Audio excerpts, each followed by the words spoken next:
Welcome, everybody. I think we're going to go ahead and get started because this 55 minutes is going to go really quickly. My name is Barbara Suits. I am the Open Educational Resources and Instructional Materials Program Manager here at OSPI, and I'm thrilled to be joined by all of you folks this morning. Just a couple of housekeeping things before we get started. If you do not want to see my video in large format on the screen, please double click on the slide deck, and that will bring what we're really interested about in larger view. You probably have been doing this all sessions, so old hat. It sounds like audio is working. So we don't need to do the sound check, and you all know to use the chat if you have any questions or would like to respond to anything. I am going to turn off my email alerts so that they don't pop up in the corner while I'm talking. Forgot to do that earlier. I want to start off with a land acknowledgement. I am joining you today from the traditional lands of the Squaxin Island tribe here in a little bit north of Olympia, Washington. If you know the name of the tribal partners closest to where you live, go ahead and pop that into the chat. We'll see where we have representation from. Nisqually in Seattle. Awesome.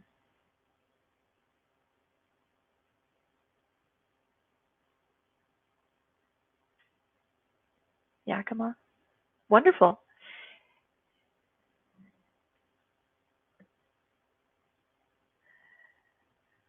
Holly, I'm hoping that Larry might be able to help you out with the sound problem, but it looks like other folks are able to hear.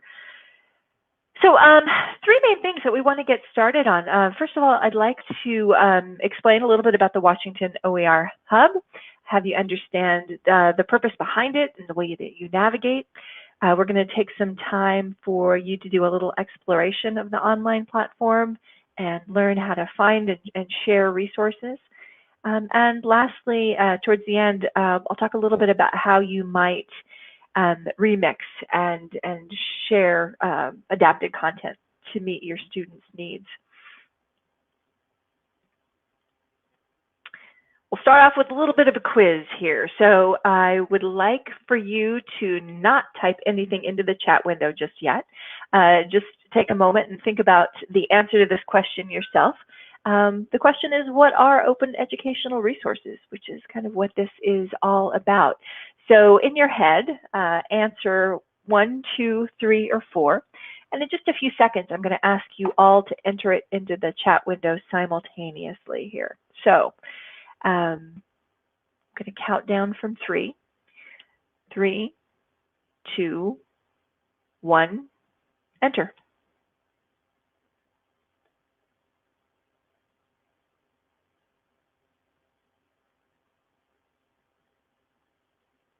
And it looks like everybody is pretty consistent in their response, which is 4, which is actually not the right answer. But it's, I think, that the most commonly assumed answer. So open educational resources are actually not any resource that you can access for free online. There is a different bar for open resources. Yes, they are freely accessible, but there's also some permissions associated with them. And they're actually not resources that are created by educational institutions either. A lot of those resources are under all rights reserved copyright, and they are actually not open, although some of them can be. The actual answer is that these are resources that you are legally able to freely adapt, use, and share. There are actually permissions that are associated with open educational resources that you don't have with any free resource that you have online. And that's not to say they're not great free resources online. There are. There's some not so good ones too. But if a resource is openly licensed, then you actually have the permission to do these 5 things. And I would say one of the most important of those 5 permissions is actually the ability to retain the information and the the resource. And that's really important, particularly for K through 12. It means you can download something and you can re-upload it to your own district LMS or wherever you might happen to store resources, and not be dependent on the internet in order to access that content. It means you have legal permission to use that content ad nauseum as long as you would like to. You can mix it with other open resources to kind of Frankenstein together a new beast. You can revise, and I will stand on a hill and argue that this is probably the most important of the permitted uses of openly licensed materials. You can adapt it and you can contextualize it to your own situation and your own district needs. And lastly, you can redistribute it. You can take this new thing that you've created and you can share it out with your family and friends across the state, around the country or the world. I do want to mention real quickly that Larry's going to pop in a URL here periodically, and if you scroll up, you should be able to find it. In fact, I think I can put it in right now if I have it. Oh, thanks, Larry. This URL will take you to a Google slide that is linked to all of the resources that I'll be talking about today and all of the things that you might want to follow up on after this session is over. So that'll just be kind of your one-stop shop for all of the links that we'll be talking about during the program. I want to mention just really briefly the Washington K12 OER Project, which is the home of the Washington Hub that we'll be talking about in just a minute. And we really have kind of three big buckets of work. The first being OER awareness and advocacy, letting districts know that these resources are out there and available to think about when you're looking for instructional materials. The next area is really OER review and development, working with districts to develop either full course or unit level openly licensed work that is aligned to learning standards. And lastly, to create a library of resources that have been either developed by OSPI grantees or contractors, or maybe by OSPI itself due to a legislative mandate, or our AESD partners. So this is the online platform where you'll be able to find all of those materials. The vision is really to take advantage of those permitted uses of open resources and be able to share really good instructional material content equitably, regardless of where your zip code happens to be. One of the big rationales for creating this hub was the fact that at OSPI, we give out a lot of money in grants and contracts. And oftentimes what happens is really good work is created, but it stays within the district and oftentimes just gets forgotten about as people move on. This is a way for us to share that, that resource information that's created with state funds broadly, and to have it have a life beyond the original inception of the funding.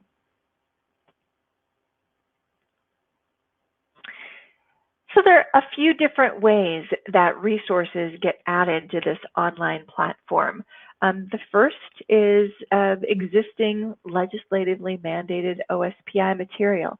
So think of resources like Since Time Immemorial, our tribal sovereignty curriculum. That's something that you'll be able to find on our OSPI website, but also on our Washington Hub.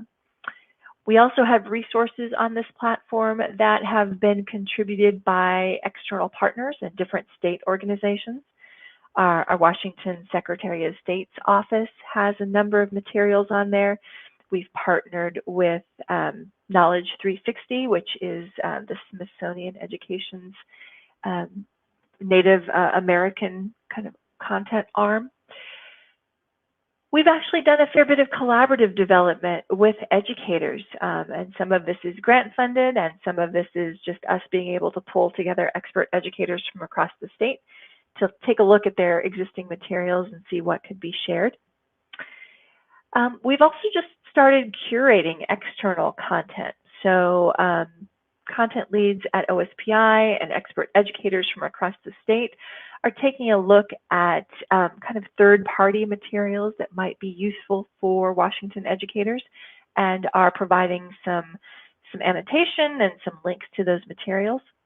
And lastly, work funded by grants. Every grant that OSPI provides, every piece of work that we contract out, we actually have a policy that says it needs to be openly licensed and shareable to everyone.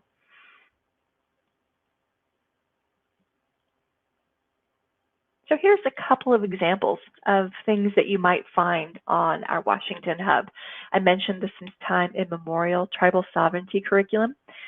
You also might be interested in the Modeling Our World with Mathematics course.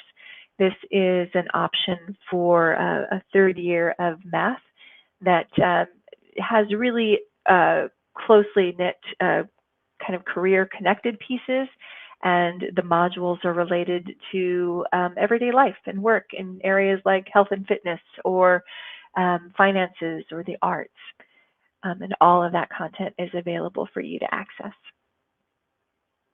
I mentioned collaborative development. We've done a lot of work in this area with our social studies colleagues, actually, who are pulling together a lot of inquiry-based activities. And when I say activities, this is really more than like a 20, 30-minute lesson that you can pop in. These are really fully fleshed out units where you can kind of see student learning progress over time because they have formative assessments built in. And I mentioned curation of third-party resources. This is something that we've really just started to do, well, when the pandemic hit, actually, and we had districts that were really scrambling to find good resources that they could implement remotely. And so we have had OSPI content experts, our ASD partners, really trying to pinpoint those resources that had clear learning objectives and goals that were aligned to our learning standards, that were accurate and relevant, that really integrated multiple content areas if possible, and supported sound teaching practices. And so we've got learning collections of these resources that you might want to take a look at.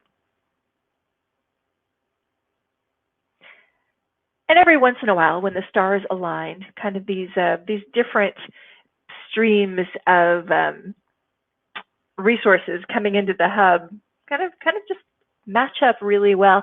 I like to use this example of the state we're in, Washington, which was kind of a textbook resource on Washington state history that was created by the League of Women Voters of Washington. We worked with them a few years ago to ask them to add an open license to their work, which gave everyone permission to freely access, use, and adapt that content.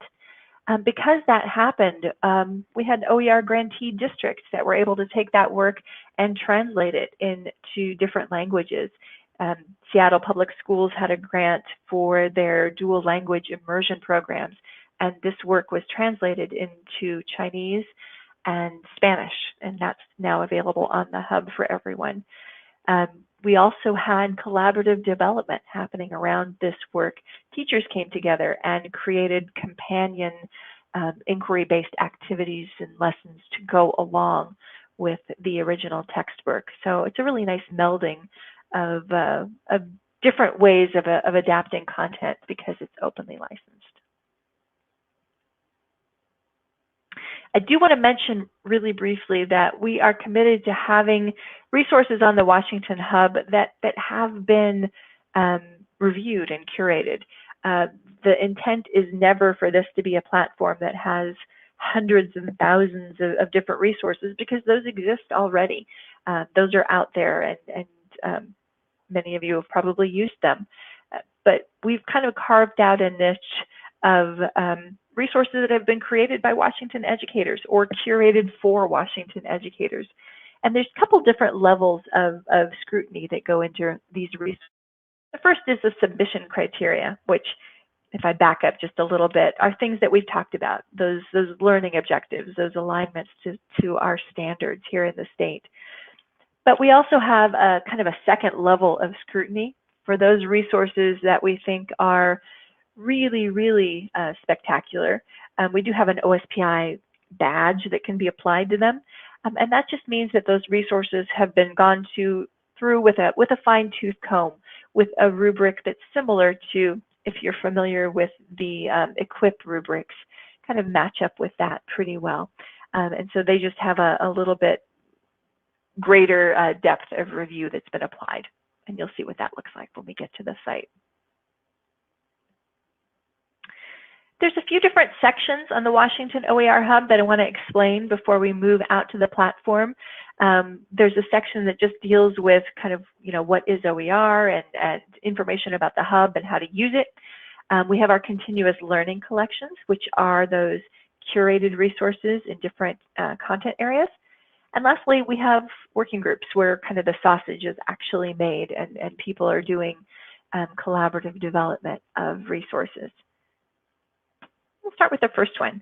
I'm just going to show you a snippet of this video, but it'll give you an idea of some of the types of materials that you'll be able to find when you go to the Washington OER Hub. I'm going to hit play here in a second. If you could in the chat window just type yes if you're able to hear it, I'd appreciate it.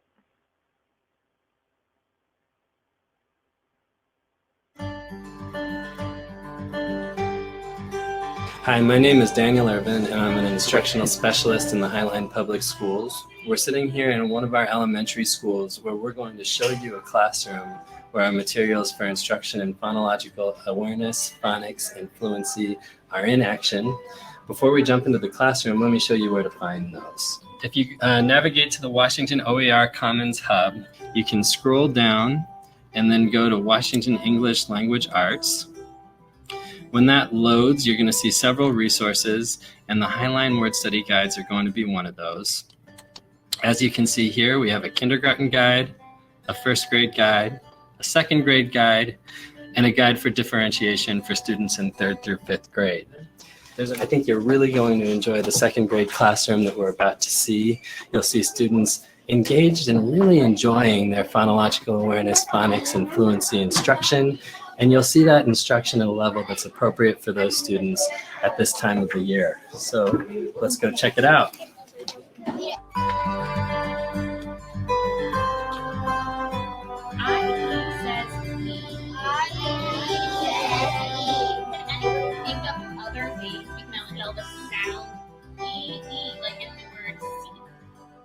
Any other ways to One thing to notice about the way these phonics lessons are progressing is that there is a clear purpose. There's student engagement with every skill that is being practiced. So the lesson is fun, it's engaging, it's fast-paced, and there are no times when the kids are just sitting and not engaged. Are you ready for your first word to write? Yes. Your word is speak.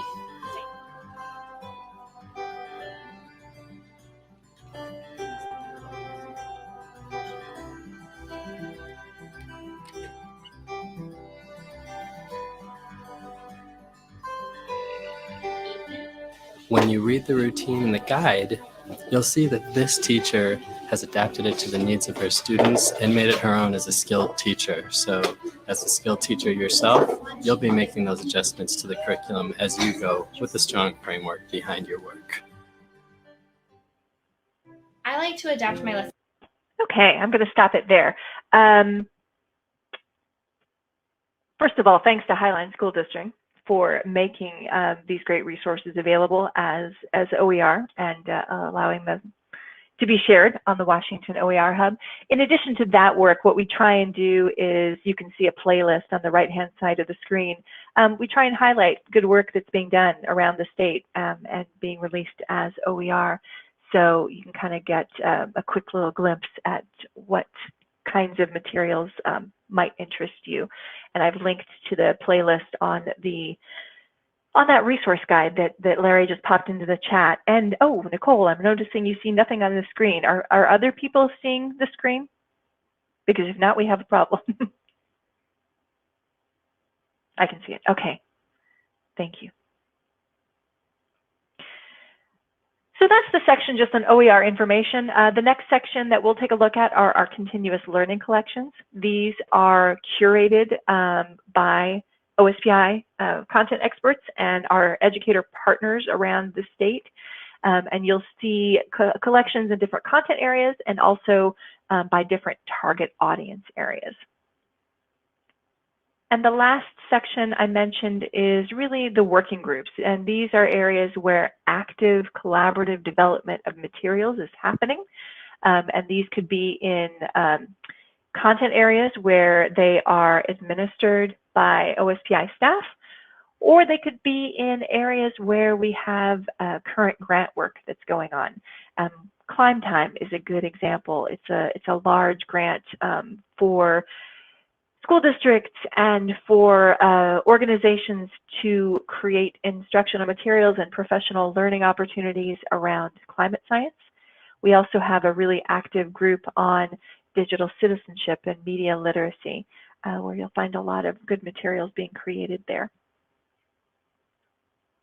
So enough about me talking about the hub. Let's actually go out and take a look at it. And you are welcome to just watch on screen. But if you're able to access the URL that I have on the screen, that will probably be a more interesting use of your time. So I'm going to do a couple of things. I'm going to stop sharing my screen for a second so that I can go out to the hub and reshare it. I am also posting the link in the chat window if you would like to join me there.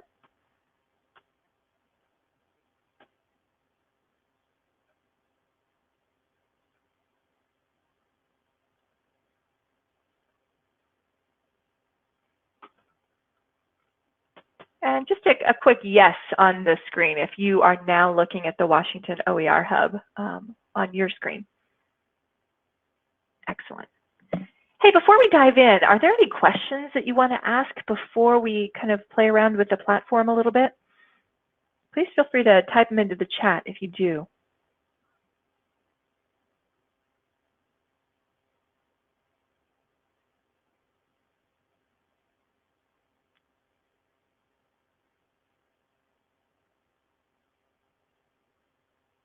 Okay, well, I don't see any there, but I will continue to look over there periodically and make sure that I'm addressing any questions that you might have. So as you look at the platform, a couple of things to notice. There will be a scroll bar on the right-hand side of the screen. As you move that down, you can kind of scroll vertically through all the different sections that we talked about, all of those continuous learning collections and the working groups. And at the end, there is a section of the video highlights and the playlist about the introduction to the hub. Instead of scrolling down and giving you all a headache, you can also use these hyperlinks up on the top to take you to those areas that you might be interested in. When you're looking for resources, there are a couple of different ways that you can go about it, and it's really up to your own personal preference. I'm going to start with the most obvious way to find anything, and that is to just use the big search bar at the top. So I'm going to look for Washington State history and just type it into the search bar.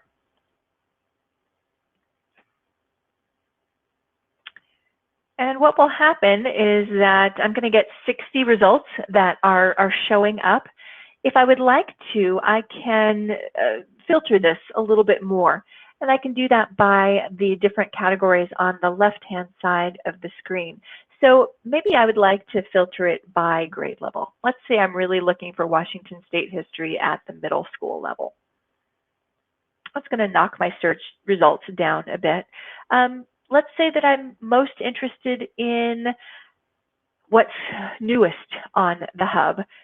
These sorting features up on the top here will let me do that. So let's say I'd like to see what's been most recently added.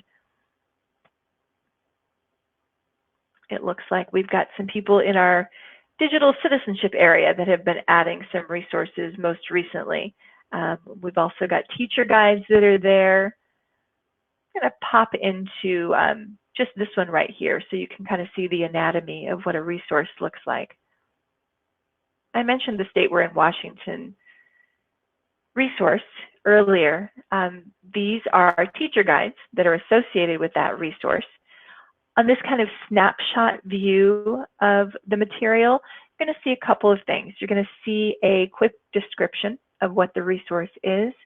You'll see the license that has been applied. In this case, it's a Creative Commons attribution license, which gives you permission to do whatever you would like to with this material, as long as you give credit to the folks that created it. You'll also notice that this resource has standards aligned. So if you look in the standards box right here, you can click through those arrows and you can see what Washington State Social Studies standards are matched and addressed by this material. These standards are also a searchable feature, so you are able to, enter that into the search criteria, and you'll find resources that come up matching a certain standard. If I take a look at the resource more closely, I can click on that View Resource, and you can see that in this case, I can expand my screen. For this particular resource, they have added a kind of a visual menu that corresponds to each of the different chapters of the novel. So for instance, if you would like to see resources on what it means to be a good citizen, I would click on that one and I would be connected to this material. I could look at it in HTML format here, or if I wanted to, I can actually download any of these resources as either PDF or doc files and manipulate them offline as well. So let me back up.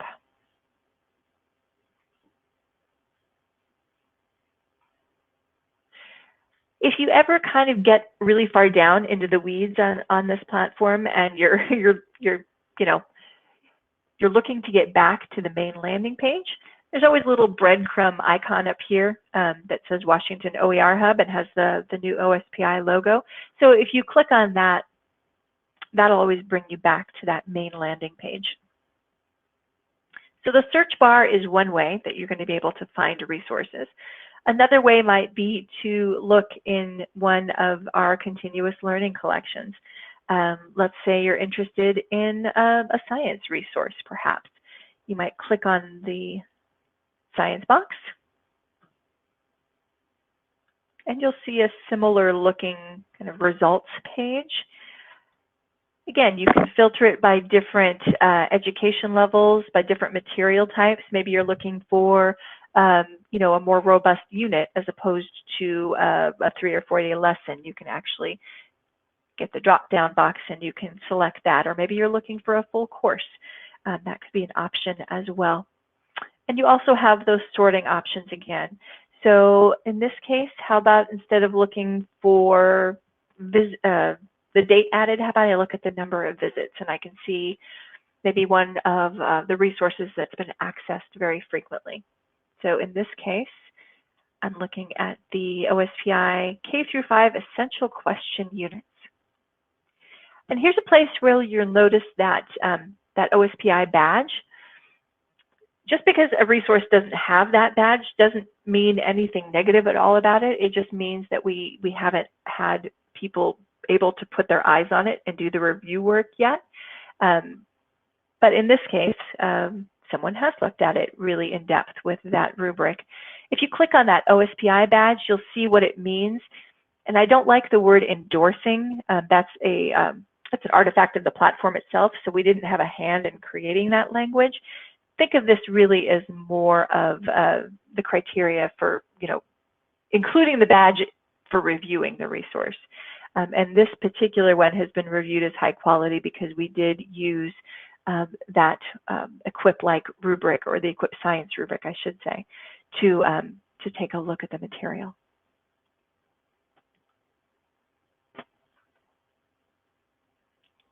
Click on the resource again, and you'll see that in addition to the content in the HTML, on-screen view, you also have the ability to download all of those PDF or editable Word documents for the resources. I'm just going to click on one. I have had an issue in the past with it not showing up on the screen. So are you seeing the grade 2 science essential questions, or did I? No, you're not seeing that, are you? It's because I'm sharing a tab instead of a window. Let's change that really quickly.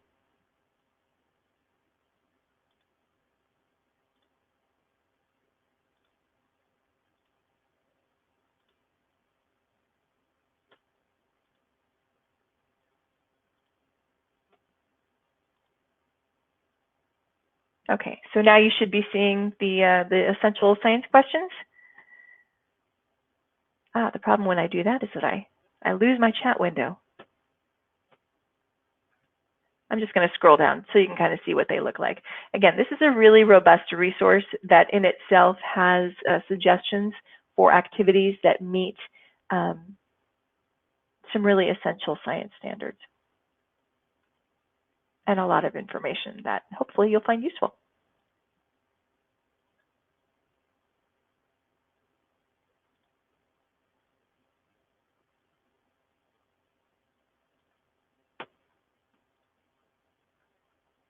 I'm going to go back to sharing the tab. Okay, now I can see the chat window again.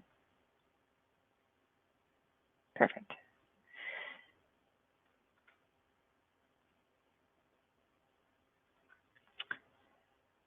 What I'd also like to point out is that the learning collections are actually divided into a couple of tabs. There's one tab that deals with content area and practice, and there's another tab that deals with audience. So let's say you're interested in taking a look at resources for our youngest learners. A new document that was just put up there was from the early learning group.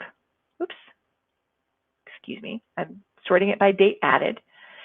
They've taken a look at pre-K to 3 re-entry resources and giving you some really good suggestions for not only classroom activities, but also for how to connect with the families in your district, how to use developmental progressions. So all of these are resources that you might find helpful. So let's give you guys a little bit of a scavenger hunt so that you can find some materials on your own. Before we do that, I do want to mention really quickly that all of the searching and downloading of resources can be done on this platform without logging in. However, if you would like to save resources or do a remix of a resource, you do need to be logged in. And registering for this is a really simple process. You'll notice that in the upper blue bar of the screen, currently I have my picture is there. So this is my user profile. For you, it might just say sign in or log in or register or something like that. You can just click on the hyperlink and register for the platform. It requires a username, which is your email, and a password. And that's it. You never receive any other information. You will get an email that just asks you to confirm that you did ask to join. But once you have logged in, you will have the ability to save resources to kind of your own personal collection and to make adaptations to resources, to create copies and do your own remix. All right. So using any of the search strategies we mentioned, of either looking on the search bar or looking through the learning collections, or even exploring some of the working groups. Here are the OSPI ones. If you click on the tab, you'll see all of our grantee groups. I mentioned Climb Time and Digital Literacy earlier, but there are other ones as well. So whichever search strategy floats your boat, why don't you take a look and see if you can find an elementary English language arts resource. Once you find it, just copy the URL and put it in the chat window, and we'll see what people are coming up with. So I'm looking for an elementary level ELA resource.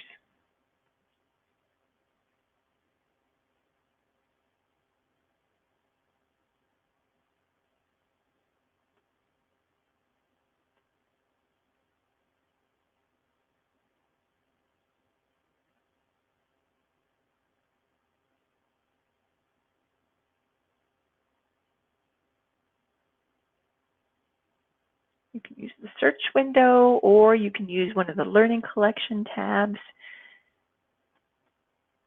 Whatever is easier for you to navigate with. And again, once you find something, go ahead and just put it in the chat window.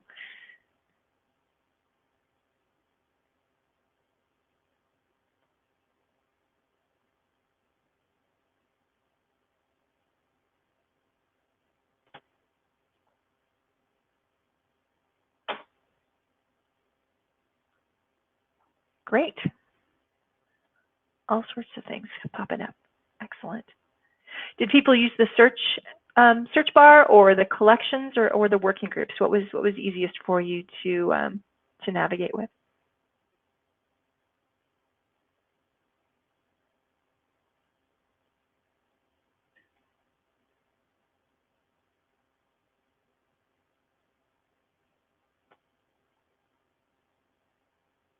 Follow links. Okay. The collections. Okay, great.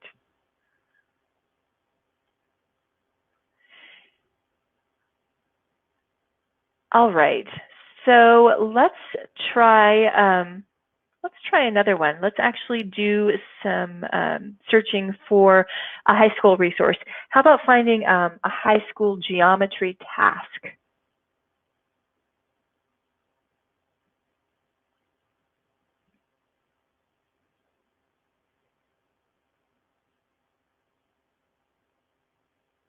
Carrie is asking, how new is this resource and is it being added to? So we have had this platform available for, goodness, probably the last 4 years. I would say that in the last year or two, we're finally starting to get to a point where there's a really high number of resources in different content areas. Also, when the policy for all of our grantees, a requirement to add materials to this resource if they're developing instructional materials, yes, we're getting a constant influx of new materials, and it will continue to grow.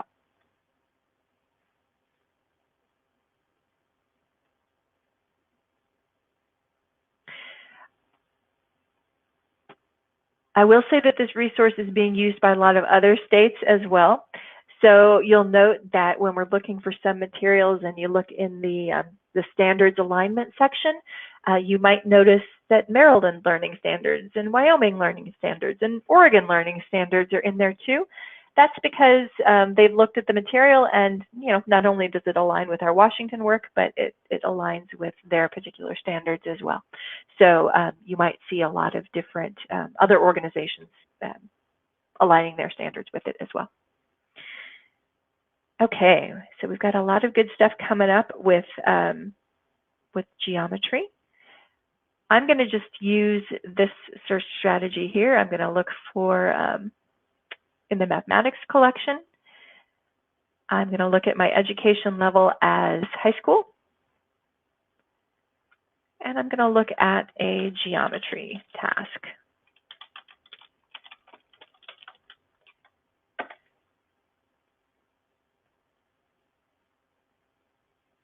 And what you're seeing here are a number of instructional tasks that have been developed by our mathematics department.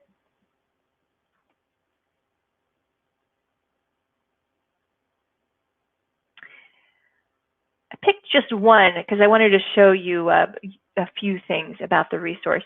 You'll notice that if you are signed in, you have a couple of different options. You'll see this save button here. So let's say I've taken a look at this resource. I think it's really useful. So I'm going to save it. And what will happen is that you can just save it in this area called My Items. If you happen to be a member of any groups, and we can talk about that later, those will appear as well. So I'm going to put it in this little folder I call Review. And then later on, if I would like to go back and take a closer look, or maybe assign it to one of my students, I can click on my user menu and look in My Items. And I'll see that that resource has appeared there as well. So that's kind of just a quick little shortcut to create a collection of just your own personal library of resources that you might want to go back and take a closer look at later, and just kind of keep in one area. A couple of other things to note. You'll notice that there are a bunch of buttons over here on the right-hand side of the screen. This one right here is the download button. In addition to downloading the PDF or the doc file that we looked at earlier, you also have the ability to download this as, let's say, an EPUB 3 resource. And this will give you a version that is much easier for students that are having accessibility issues. You can change the font size and the background color. You can, just make it easier for them to read. You might also want to download it as a common cartridge so that you can put it on any of your own district LMS servers. If you wanted to, you could share information about the resource via Twitter or Pinterest or your social media platform of choice.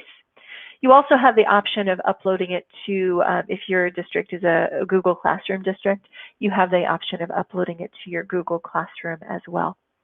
And if for some reason there is any issue with the resource, you can flag it and it will be reported to the OER Commons librarian. I should mention, by the way, that our Washington OER Hub is actually just a small area that we've carved out of a much larger platform called OER Commons. If I click on that icon in the upper left-hand corner for OER Commons, that'll jump me out to the main online platform. So if there's ever a time when you can't find a resource that you're looking for on the Washington OER Hub, you could always jump out to the larger pool and look for materials that come from all sorts of different organizations and different states. So let's take a look at this resource. And let's say that, I really like this resource, it's great, but there's some things that I would like to change to contextualize it for my students. And maybe I want to add a few problem sets or videos that aren't already in here. So at that point, I could make what's called a remix. And I can click on this remix button. And again, you do need to be logged in to do this part. I'm going to hit remix, and what has happened is that I've just created essentially a copy of this resource. I'm not messing with the original one. I've made a clone, and I can change it to suit my own needs. So instead of OSPI statistics, this is going to be my statistics task. And let's say, I don't really like that front image. I'm just going to change that and use a different one. I happen to have this boat image that I just think captures my lesson a little bit better. To actually change the meat of the task, you'll notice those little section areas. They have little downward arrows, and you can kind of click on that to expand. And what you'll find is just kind of it's just your standard, what you see is what you get editor that you're probably all familiar with from different web authoring or word processing platforms. So I can just go in here and, change text. I can add videos. I can really make this my own. I'm gonna insert a video here really quickly, and excuse me for just a second while I copy a link.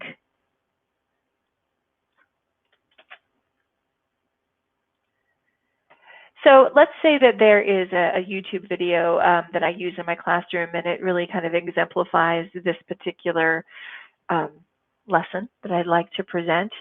I'm just going to plant my cursor. I'm going to look in this kind of upper toolbar area for an icon that looks like a play button, which is insert video. I'm just going to copy that URL and give it a very generic title for now. Now I've embedded that video along with the lessons. So when I give my students this particular task, they'll be able to take a look at that as well. I'm going to stop for a minute because I see some questions popping up. How did you get to the place of editing the task? Oh, absolutely. So for editing the task, you do need to be logged into the platform. So if you haven't registered yet with OER Commons, then that option will not appear for you. I'm going to just close this one out and go back to, I suspect that what I have done is just close the window that I was sharing with you. So give me a moment to reshare.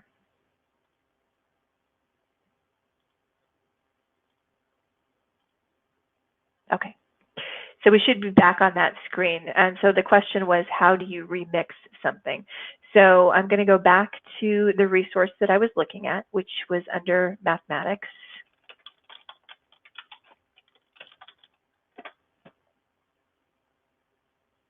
You know, and as I'm thinking about it, instead of going back to that particular task by searching, no, let's not overcomplicate things. I'm just going to search for it that way. There's the remix button right there, Becca. So if you are logged in and if you've answered the email that you got that said, hey, did you mean to do that? You do need to do that step first, and then you can log in and you can hit remix.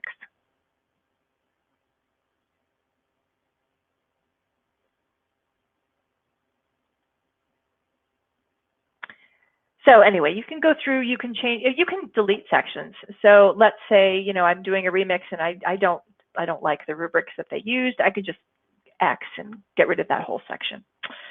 Or instead of an OSPI exemplar, I can include my own exemplar. So if I wanted to open up this section, and let's say that there was a particular, I don't know, trying to think of a resource that you might want to add. I don't want to say handout because I don't want to add a handouts, but let's just say that you have a problem set or something like that you'd like to include. You just hit that paperclip button, and then you can just choose a file from your desktop and you can upload it to that site as well. So that will become a part of the resource. And let me take a moment. Oh, I closed the window again. I'm sorry, you guys. I'm trying to clean up my desktop and hit the X button, and I close everything. I'm sure none of you has ever done that before. It happens to me frequently.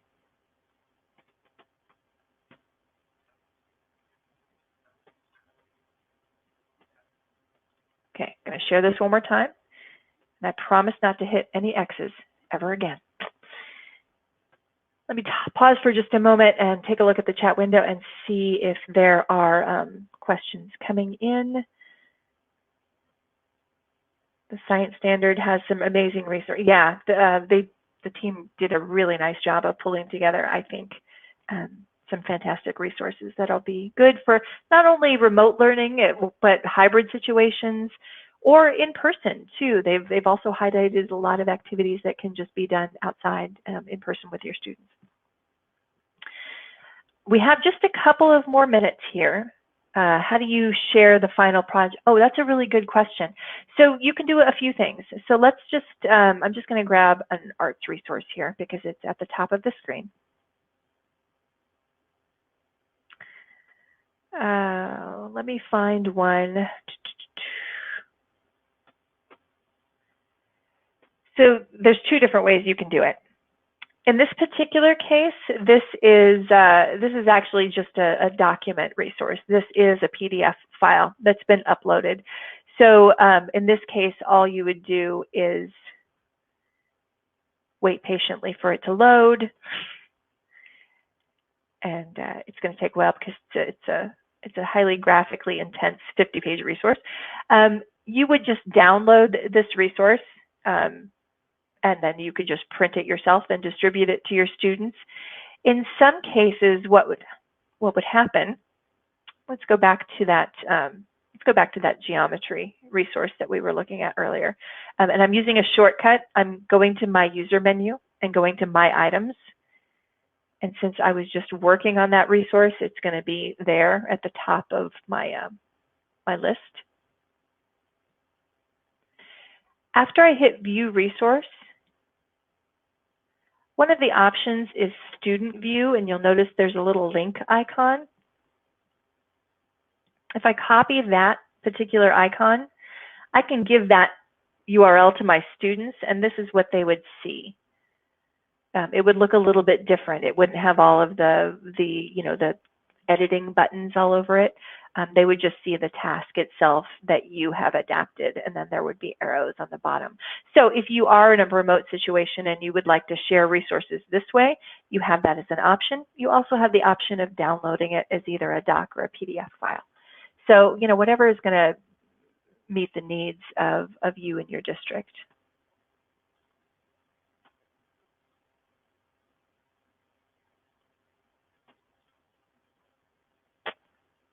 Okay, let me answer some more. Looks like some have the remix and some don't. Is that right? Yes, thank you for observing that. That is because that some of the resources that we have, particularly those where we have curated external resources, we describe them and then we link out to that resource. So if we are linking to an external resource, you don't have the ability to remix it on the platform.